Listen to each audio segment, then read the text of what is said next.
Assalamu alaikum. Welcome to National Ideal College online class. Khondokar Unni Habiba, lecturer in English, National Ideal College, have been presented to you with the topic right form of verbs. It is our second lecture on this topic. If anyone missed our previous lecture, must watch that. Let us get started our lesson.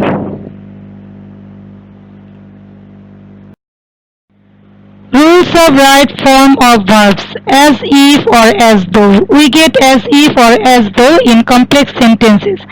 R complex সেন্টেন্সের যে সব সেন্টেন্সে as if অথবা as though আছে তার প্রথম ক্লজটি যদি present indefinite টেন্সে হয় তাহলে পরের ক্লজটি অবশ্যই পাস্ট ইনডেফিনিট টেন্সে হবে। The structure of present indefinite tense is subject plus V1, that is the present form of verb plus object, and the structure of past indefinite tense is subject plus V2, that is the past form of verb plus object. এখন আমরা জেনে নিই as if অথবা as though এর অর্থটা কি। as if অথবা as though এর অর্থ হচ্ছে যেন, অর্থাৎ সেন্টেন্সের মধ্যে আউটওয়ার্ড অ্যাপিয়ারেন্স যা প্রকাশ করে তার ইন্টারনাল মিনিংটা তার চেয়ে ডিফারেন্ট। আমরা যদি এক্সাম্পলটা একটু খেয়াল করি তাহলে বুঝতে পারবো। The leader behaves as if he do a lot for the country. Leader এমন আচরণ করছেন যেন তিনি দেশের জন্য অনেক কিছু করেছেন। তো দেখো সেন্টেন্সের ধরনেই বোঝা যাচ্ছে যে তিনি হয়তো লিডার হয়তো দেশের জন্য অনেক কিছু করেননি। তাহলে আমরা স্ট্রাকচারালি খেয়াল করি। দ্য লিডার সাবজেক্ট বিহেভস, অর্থাৎ ভার্বের প্রেজেন্ট ফর্ম এর মানে প্রেজেন্ট ইনডেফিনিট টেন্সে আছে, অ্যাজ ইফ অথবা অ্যাজ দো আছে। তাহলে আমরা পরের অংশে ভার্বের পাস্ট ফর্ম, সাবজেক্টের পর ভার্বের পাস্ট ফর্ম দিব। তো the leader behaves as if he did a lot for the country. Okay, next. as if অথবা as though যুক্ত সেন্টেন্সের প্রথম ক্লজটি যদি পাস্ট ইনডেফিনিট টেন্সে হয়, আমরা এতক্ষণ দেখেছি যে প্রথম ক্লজটি যদি প্রেজেন্ট ইনডেফিনিট টেন্সে হয় তাহলে কি হবে। এখন দেখব যে প্রথম ক্লজটি যদি পাস্ট ইনডেফিনিট টেন্সে হয় তাহলে পরের ক্লজটি অবশ্যই পাস্ট পারফেক্ট টেন্সে হবে। প্রেজেন্ট ইনডেফিনিট পাস্ট ইনডেফিনিট টেন্সের স্ট্রাকচারটা খেয়াল করো এবং পাস্ট পারফেক্ট টেন্সের স্ট্রাকচারটাও দেওয়া আছে, খেয়াল করো। চলে যাচ্ছে এক্সাম্পলে। হি acted as though he complete all of his tasks within second. সে এমন ভাবে অভিনয় করছিল যেন সে সেকেন্ডের মধ্যে তার সমস্ত কাজ কমপ্লিট করে ফেলেছে। হি acted অর্থাৎ ভার্বের পাস্ট ফর্ম আছে, মানে আমাদের এই ক্লজটি পাস্ট ইনডেফিনিট টেন্সে আছে এবং তারপর as though আছে। তাহলে আমরা সাবজেক্টের পর কি দেব, নিয়ম অনুযায়ী সাবজেক্টের পর আমরা হ্যাড নিয়ে আসবো এবং মূল ভার্বের past participle form Dev. He acted as though he had completed all of his tasks within second. ওকে, এখন আসো যে as if অথবা as though যুক্ত সেন্টেন্সের মধ্যে যদি টু বি চাওয়া হয় তাহলে আমরা কি করব। পরের ক্লজে he talks as if he to be. দেখো এখানে তোমাকে সাবজেক্টের পরে তোমার জন্য টু বি দেয়া আছে, to be option, to be the president of USA. সে এমন ভাবে কথা বলছে যেন সে ইউএসএ বা ইউনাইটেড স্টেটস অফ আমেরিকার প্রেসিডেন্ট হয়ে গেছে। দেখো এটার সঙ্গে এই সেন্টেন্সটার মধ্যে বাস্তবতার সঙ্গে কোনো মিল নেই, অর্থাৎ যেটা আনরিয়েলিস্টিক, আনন্যাচারাল। সেই ক্ষেত্রে সাবজেক্টের পরে টু বি ভার্বে ওয়ার বসে। টু বি ভার্ব তো অনেকগুলো রয়েছে, am, is, are, was, were, be, এগুলো হচ্ছে টু বি ভার্ব। তার মধ্য থেকে যেটা আনন্যাচারাল অর্থাৎ অস্বাভাবিক কোনো ঘটনা বুঝালে সাবজেক্ট যাই থাকুক না কেন তারপরে শুধুমাত্র ওয়ার বসে। তাহলে নিয়মটা সে আগের মতোই, যে প্রথম অংশ প্রেজেন্ট ইনডেফিনিট হলে পরের অংশে পাস্ট ইনডেফিনিট হয়, তবে টু বি ভার্ব চাইলে শুধুমাত্র ওয়ার বসে। তারপর আসো যে প্রথম অংশ যদি পাস্ট ইনডেফিনিট থাকে এবং পরের অংশে যদি টু বি ভার্ব চাওয়া হয় তখন আমরা কি করব। হি reacted as though he to be a billionaire. He reacted as though এর মানে এখানে প্রথম অংশটি পাস্ট ইনডেফিনিট টেন্সে আছে, তাহলে পরের অংশে আমরা কি এর আগে পড়েছি না যে পাস্ট ইনডেফিনিট টেন্স থাকলে পরের অংশে পাস্ট পারফেক্ট টেন্স হয়, কিন্তু এখানে কি চেয়েছে, এখানে টু বি চেয়েছে। সেজন্য আমরা বি ভার্বগুলো কি কি, বি ভার্বের প্রেজেন্ট ফর্ম বা বেস ফর্ম হচ্ছে am is are, past form হচ্ছে ওয়াজ আর পাস্ট পার্টিসিপল ফর্ম কোনটি? শুধুমাত্র বিন। তাহলে আমরা সাবজেক্টের পরে পাস্ট পারফেক্ট টেন্সের নিয়ম অনুযায়ী হ্যাড এনেছি এবং বি এর পাস্ট পার্টিসিপল ফর্ম বসিয়েছি।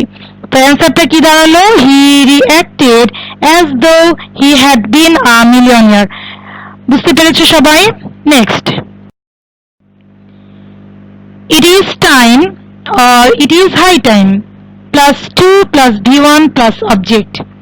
It is time or it is high time plus subject plus v2 plus object. It is time এর অর্থ হচ্ছে এটি সময় বা এখনই সময়, আর it is high time এর অর্থ হচ্ছে এখনই উপযুক্ত সময় বা এখনই যথাযথ সময়। এর দুটি নিয়ম এখানে উল্লেখ করা আছে। প্রথমটি কি, যে ইট ইজ টাইম অথবা ইট ইজ হাই টাইমের পরে 2 প্লাস v1 2 বসাতে হবে এবং ভার্বের প্রেজেন্ট ফর্ম বসাতে হবে। Look at the example, it is time take preparation for exam. It is টাইমের পরে সরাসরি ভার্ব দিয়েছে। যদি ইট ইজ টাইমের পরে সরাসরি ভার্ব থাকে তাহলে আমরা ইনফিনিটিভ টু বসিয়ে ভার্বের প্রেজেন্ট ফর্ম বসাবো। It is time to take preparation for exam.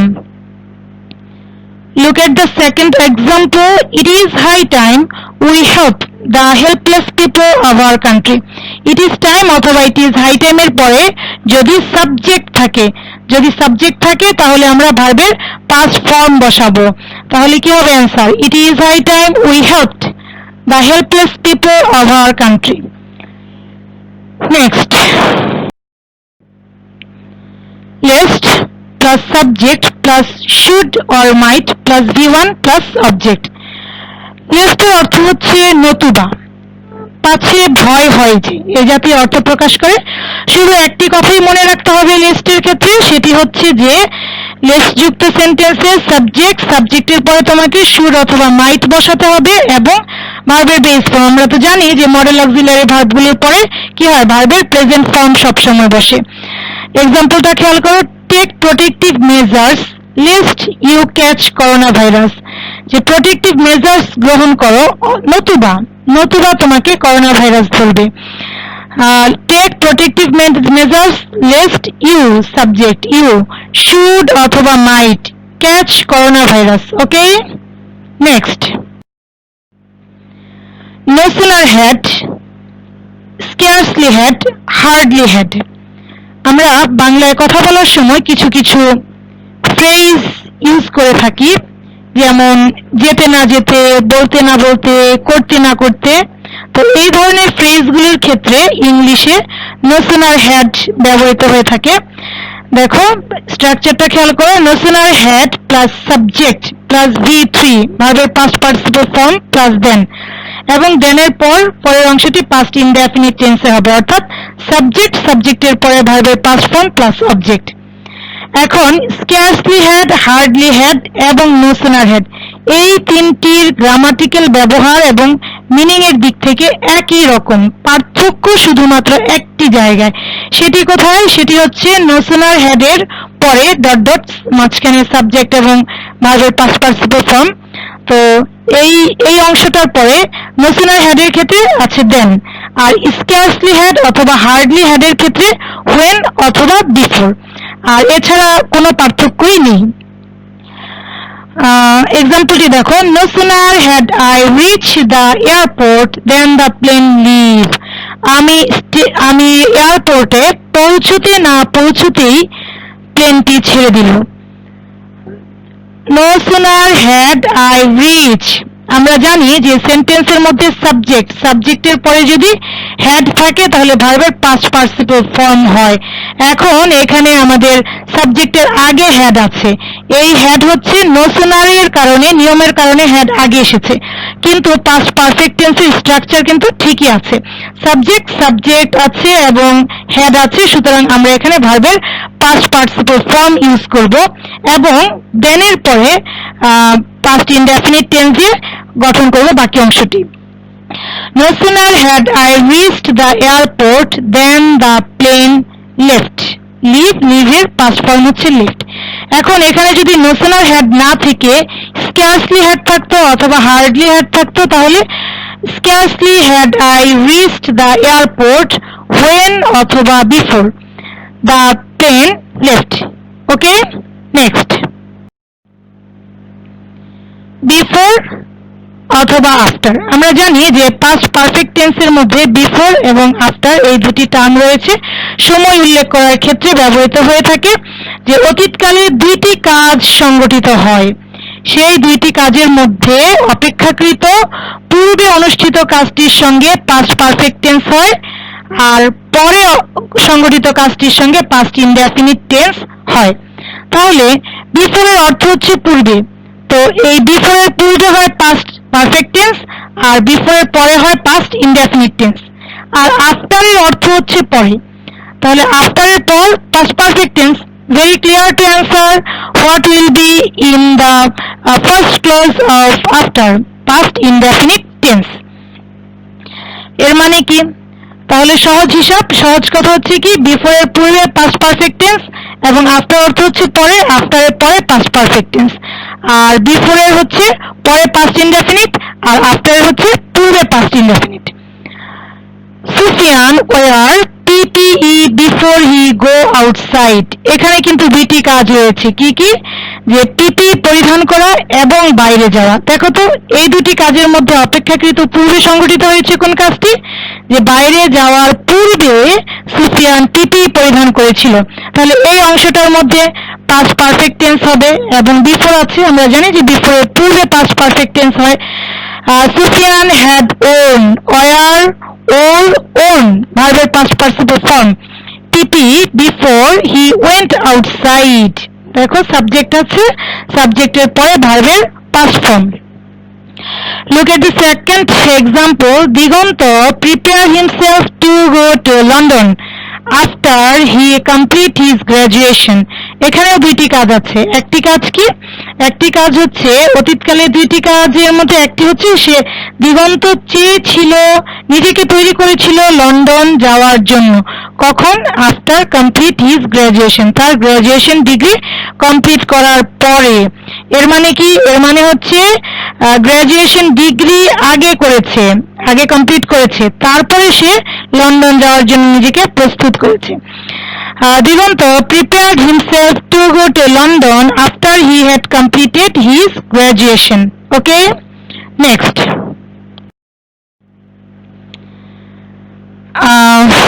First conditional, আমরা জানি যে তিন ধরনের কন্ডিশনাল সেন্টেন্স রয়েছে, ফার্স্ট কন্ডিশনাল, সেকেন্ড কন্ডিশনাল এবং থার্ড কন্ডিশনাল। ফার্স্ট কন্ডিশনালে কি আছে? ইফ যুক্ত যে সেন্টেন্সগুলো রয়েছে সেগুলো হচ্ছে কন্ডিশনাল সেন্টেন্স। আর কন্ডিশন মানে কি? শর্ত, অর্থাৎ শর্ত আরোপ করে যে সেন্টেন্সগুলো বলা হয়ে থাকে। প্রথম অংশে যদি if plus present plus future, অর্থাৎ ইফ যুক্ত সেন্টেন্স, কমপ্লেক্স সেন্টেন্স অবশ্যই। তো সেই কমপ্লেক্স সেন্টেন্সের প্রথম ক্লজটি যদি প্রেজেন্ট ইনডেফিনিট টেন্সে থাকে, তাহলে পরের ক্লজটি কি হবে? ফিউচার ইনডেফিনিট টেন্সে হবে। এখানে আরো কিছু কথা আছে। ফিউচার ইনডেফিনিট টেন্সে হলো শুধু শেল উইল এর পরেও আমরা ক্যান অথবা মে অথবা মাস্ট, এর মানে সেন্টেন্সের মিনিং এর দিকে খেয়াল করে আমরা এই অক্সিলারি গুলো বসাতে পারবো। ইফ ইউ আর হ্যাপি, এক্সাম্পলটি দেখো, if you are happy you make others happy. তুমি যদি সুখী হও তাহলে অন্যদেরও তুমি সুখী করতে পারবে। If you are happy you can make others happy, এখানে আমরা ক্যানের পরিবর্তে উইল অথবা মে ব্যবহার করতে পারি। Now look at the second conditional, if plus past indefinite plus past conditional. Look at the structure, subject, V2 object, and past conditional subject plus would or could or might plus V1 plus object. অর্থাৎ past conditional এ আমরা সাবজেক্টের পর would, could অথবা might এর যে কোনো একটি বসাবো। আর আমরা তো জানি যে মডেল অক্সিলারি গুলোর পরে ভার্বের প্রেজেন্ট ফর্ম ব্যবহৃত হয়ে থাকে। এক্সাম্পলটা দেখো, if you studied hard you score a good mark in the exam। Past tense কে বোঝানো হচ্ছে ইফ ইউ স্টাডিড হার্ড, আগের কথা বোঝানো হচ্ছে, অতীতকালের কথা, যে যদি তুমি কঠোর আরো ভালোভাবে পড়াশোনা করতে, ইউ স্কোর, যেহেতু পাস্ট ইনডেফিনিট টেন্স তাহলে আমরা কন্ডিশনালের নিয়ম থেকে উড, কুড, মাইট এখান থেকে যে কোনো একটি মডেল অক্সিলারি নিব এবং তারপর ভার্বের প্রেজেন্ট ফর্ম ব্যবহার করব। If you studied hard you could score a good mark in the exam. Look at the second example now. If I were you, I not tell him the matter. আমি যদি তুমি হতাম তাহলে আমি এই ব্যাপারটি হয়তো তাকে বলতাম না। দেখো তো এখানে একটা অস্বাভাবিক ঘটনা রয়েছে না, যে একজনের পক্ষে কি অন্য একজন মানুষ হওয়া সম্ভব? সম্ভব নয়। আমরা ইতিপূর্বে কিন্তু দেখেছি যে যখন অস্বাভাবিক কোনো কিছু বোঝানো হয়ে থাকে তখন সাবজেক্ট যাই হোক না কেন টু বি ভার্বে শুধুমাত্র ওয়ার ব্যবহৃত হয়। আর ওয়ার হচ্ছে কি পাস্ট ফর্ম, অর্থাৎ পাস্ট ইনডেফিনিট টেন্সে আছে সেন্টেন্সটি। তাহলে আমরা পরের অংশ অর্থাৎ পরের ক্লজে সাবজেক্টের পর উড, কুড, মাইট থেকে যে কোনো একটি বসাবো এবং ভার্বের বেস ফর্ম বসাবো। If I were you I would not, negative form not এখানে রয়েছে, আমরা রেখেছি নট। I would not tell him the matter. Okay, next third conditional কি? সাবজেক্টের পর অর্থাৎ ইফ এর পর প্রথম ক্লজটি যদি পাস্ট পারফেক্ট টেন্সে থাকে তাহলে পরের ক্লজটি হয় পারফেক্ট কন্ডিশনালে, অর্থাৎ সাবজেক্টের পর শুড, উড, কুড অথবা মাইট এর যে কোনো একটি প্লাস হ্যাভ। পারফেক্ট কন্ডিশনালের জন্য এই মডেল অক্সিলারি গুলোর পরে একটি হ্যাভ বসবে এবং ভার্বের পাস্ট পার্টিসিপল ফর্ম বসবে। If we had been, we had been, we আছে সাবজেক্ট, পাস্ট পারফেক্ট টেন্সের নিয়ম অনুযায়ী হ্যাড আছে এবং ভার্বের পাস্ট পার্টিসিপল ফর্ম আছে। If we had been more conscious from the very beginning, coronavirus not spread in our country in a great extent. দেখো অ্যান্সারটা কি হবে? If we had been more conscious from the very beginning, coronavirus would not have spread in our country in a great extent. Corona virus এখানে subject আছে, আমরা would, could, মাইট যে কোনো সেখান থেকে যে কোনো একটি মডেল অক্সিলারি ভার্ব দিয়েছি, আর এখানে নেগেটিভ ফর্ম নট রয়েছে, আমরা নটের জায়গায় নট রেখেছি। তারপর হচ্ছে নিয়ম অনুযায়ী হ্যাভ এবং হ্যাভের পর ভার্বের পাস্ট পার্টিসিপল ফর্ম বসেছে। আমরা তো জানি যে স্প্রেড প্রেজেন্ট ফর্ম, আবার স্প্রেড হচ্ছে পাস্ট ফর্ম, আবার স্প্রেড হচ্ছে ভার্বের পাস্ট পার্টিসিপল ফর্ম। ওকে, ক্লিয়ার এভরিবডি?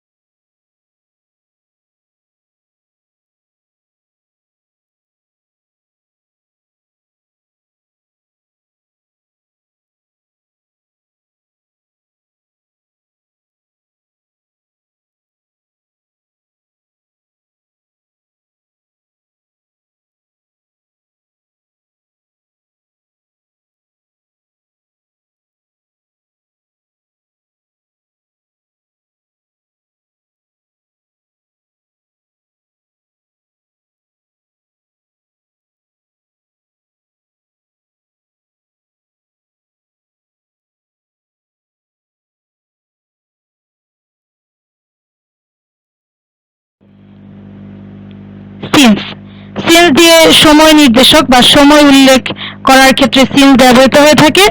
এখানেও দুটি নিয়মের কথা উল্লেখ করা আছে, যে সিন্স আমরা কমপ্লেক্স সেন্টেন্সের মধ্যে একটি কনজাংশন হিসেবে পেয়ে থাকি। তো সেই কনজাংশনের প্রথম ক্লজটি যদি প্রেজেন্ট ইনডেফিনিট টেন্সে অথবা প্রেজেন্ট পারফেক্ট টেন্সে থাকে তাহলে পরের ক্লজটি পাস্ট ইনডেফিনিট টেন্সে হবে। আর যদি প্রথম ক্লজটি পাস্ট ইনডেফিনিট টেন্সে থাকে তাহলে পরের ক্লজটি পাস্ট পারফেক্ট টেন্সে হবে। এক্সাম্পলটা দেখো, মেনি ইয়ার্স হ্যাভ পাস্ট, অনেক বছর কেটে গেছে। সিন্স উই মিট লাস্ট, আমরা সর্বশেষ আমাদের দেখা হয়েছিল। তো এখানে মেনি ইয়ার্স হচ্ছে সাবজেক্ট, হ্যাভ প্লাস ভার্বের পাস্ট পার্টিসিপল ফর্ম, এর মানে এটি প্রেজেন্ট পারফেক্ট টেন্সে আছে। তাহলে পরের অংশটা আমরা পাস্ট ইনডেফিনিট টেন্সে দিব। মিটের পাস্ট ফর্ম হচ্ছে met. Many years have passed since we met last. Look at the second example. It was long since I leave my homeland. It was long, was আছে, এর মানে এটি ভার্বের পাস্ট ফর্ম পাস্ট ইনডেফিনিট টেন্সে আছে। তাহলে পরের ক্লজটি আমরা পাস্ট পারফেক্ট টেন্সে দিব। It was long since I had left my homeland. Okay, my dear students, no more today. In our next class, we will practice exercises from right form of verbs. Please stay at home and say your prayers regularly. Thanks to all. Allah Hafiz.